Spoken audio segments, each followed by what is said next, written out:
What's up, you guys? Welcome back to Discovering Nicole. So today's video is going to be about how the brain heals after long-term methamphetamine addiction. Okay, so one of you guys commented, it was actually Angela who asked me to talk about this, and you know what? That's one thing I got a lot of motherfucking experience in, is long-term methamphetamine addiction. My addiction started when I was 17 years old, okay? I started using stimulants a little bit younger than that were prescribed to me, but my addiction to like methamphetamine and like street drugs happened when I was 17. So I first started using meth over at my friend's house, and I'll never forget it. I smoked it, and when I smoked it, it literally made me feel like my hair was growing out of my head, dude. It was so euphoric, and that's what I try to explain to people who have never done drugs and question and ask, like, why would somebody get addicted to drugs? Well, if you have done meth, then you can answer that, because of the euphoria produced by that drug. It is so strong. It's like nothing I've ever experienced before in my life. So, sorry, I'm going to walk in here because it's a little bit better lighting and I can stand up talking to you guys. All right. So, I started using meth, like I said, when I was 17. I was just smoking it back then. But I eventually, started snorting it, and then I graduated to injecting it. I started injecting methamphetamine about 6 or 7 years after I started using it. So meth was the one constant throughout my whole addiction, right? Like, I would go through phases with other drugs, but with meth, it was constant. I always used meth from the time I was 17 till the time I was like 31 or 32 when I got sober. So methamphetamine is not like any other drug, the way it affects our brain. It actually it causes our brain to produce more dopamine than any other drug, any other act, right? More dopamine than sex, more dopamine than eating chocolate, more dopamine than doing cocaine. Like, it literally causes your brain to like overproduce dopamine, right? So there's a doctor that has a TikTok, and his name is Robbie, and he actually taught me about this. He said methamphetamine actually causes your cells to burst, right? It basically gets into your cells and then makes them burst from the inside out because of how strong and how much dopamine it causes your brain to produce. And I'm probably saying that where you can't understand, because it's all scientific and shit. But what I'm gonna do when I upload this video is I'm gonna link to his TikTok video so you guys can go see it and you'll know what I'm talking about. But when he explained that to me, it really it hit home with me, because I always knew that I felt like I had fucked myself up really bad, right, with drugs. And I always knew that meth was just it was just a different kind of demon, man. It was so euphoric and so strong, there was no way I wasn't going to get addicted to it, So when he told me about that, it really resonated with me. So anyway, can your brain heal though? Yeah. Okay, so our brains can heal. When we get sober and we get off drugs, our brain begins creating new neural pathways, right? And when we're making good decisions and we're doing the next right thing and we're taking care of ourselves and we're working our jobs and we're building our confidence and we're doing all these things to bring ourselves back to the way we were before we used drugs. That in turn is helping our brain heal over time. Now, do I feel like my brain has completely healed? No, absolutely 100% not. And I'll tell you why, okay? I understand that my idea of energy is not what energy is, right? I understand that I have an unrealistic expectation of what I believe energy should be. So I already know that I'm not going to feel the way I felt when I was on meth. I can accept that now.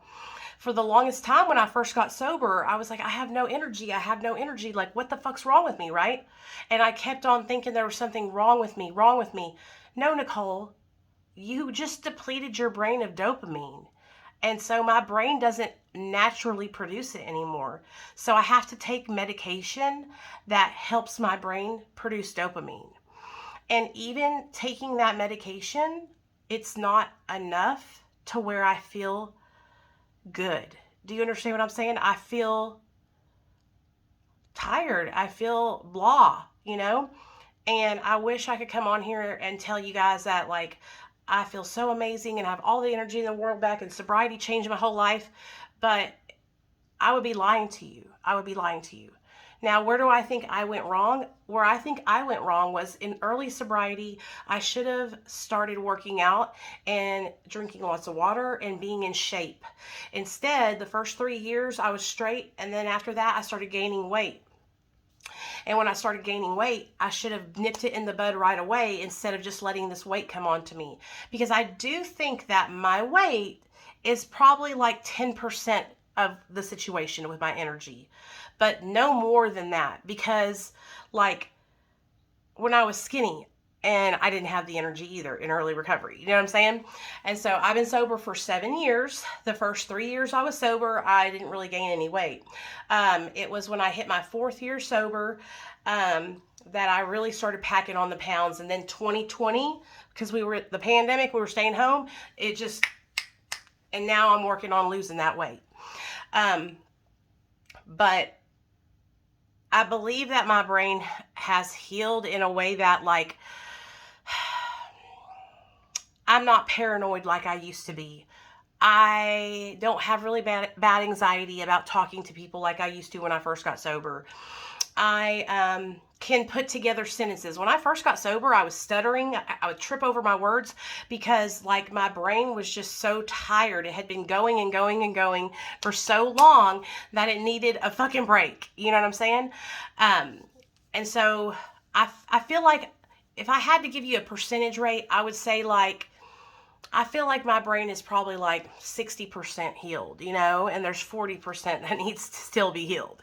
And if you're somebody who abused methamphetamine for as long as I did, and intravenously also, I mean, you could experience the same thing that I'm experiencing.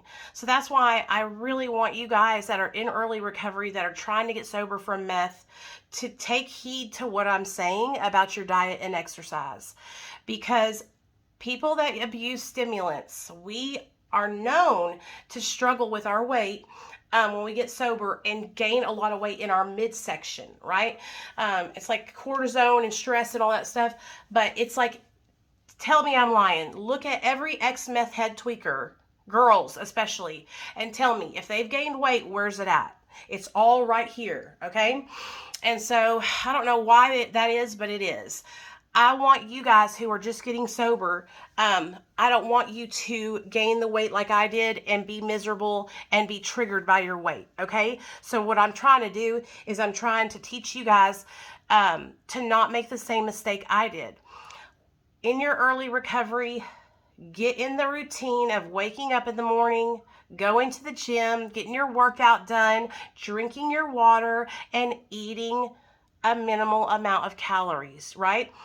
The amount that you're supposed to eat for your body. That's what you should eat, okay? No more than that. And that's what happened to me, is I found myself binge eating because what happened was I got sober and then I became cross addicted. That's another video though. I'll make a whole other video about my cross addiction. But I really wanted to come on here and talk about your brain. Yes, it can heal. Do I believe that mine is completely healed? Absolutely not. Has it gotten a lot better since I was in active addiction?